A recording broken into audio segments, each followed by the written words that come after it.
Euro జోన్లో join అవ్వటం వల్ల ట్రేడ్ పెరిగే అవకాశం ఉంది, టూరిజం పెరిగే అవకాశం ఉంది, అదేవిధంగా ఇంట్రెస్ట్ రేట్స్ తగ్గి పెట్టుబడులు పెరిగే అవకాశం ఉంది.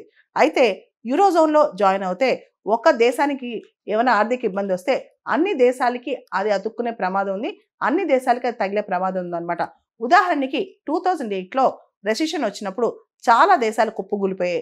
ఆ తర్వాత పిగ్స్ క్రైసిస్ అని చెప్పి యూరో జోన్లో ఉన్న దేశాలు Portugal, Italy, Ireland, Greece, Spain ఈ దేశాలన్నీ కూడా రెసిషన్ వచ్చాయి. వీటికి స్టిమ్యులస్ ప్యాకేజెస్ అందించినా కానీ ఈ దేశాలు చాలా ఇబ్బంది పడ్డాయన్నమాట.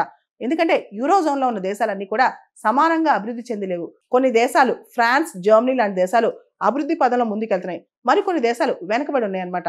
అందరికీ ఒకటే పాలసీస్, అందరికీ ఒకటే రకమైన ఇంట్రెస్ట్ రేట్స్, అందరికీ ఒకటే రకమైన స్పెండింగ్ లిమిటేషన్స్ పెడితే కొన్ని దేశాలు దెబ్బతినే ప్రమాదం ఉందన్నమాట. ఆ క్రమంలోనే పిగ్స్ క్రైసిస్ వచ్చిందనమాట.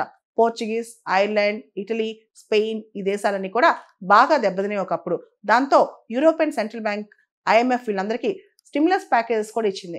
అయినా కానీ ఈ దేశాలు ఇంకా పూర్తిగా రికవర్ అవ్వలేదన్నమాట. సో ఎకనమిక్ ఇంటిగ్రేషన్ అనేది చాలా వరకు మంచిదే. ట్రేడ్, టూరిజం ఇవన్నీ కూడా చాలా ఇంపార్టెంట్. కానీ ఒక దేశంలోనో కొన్ని దేశాల్లోనో ఆర్థికపరమైన సమస్యలు వస్తే అది అన్ని దేశాలకు అంటుకునే ప్రమాదం కూడా ఉంది.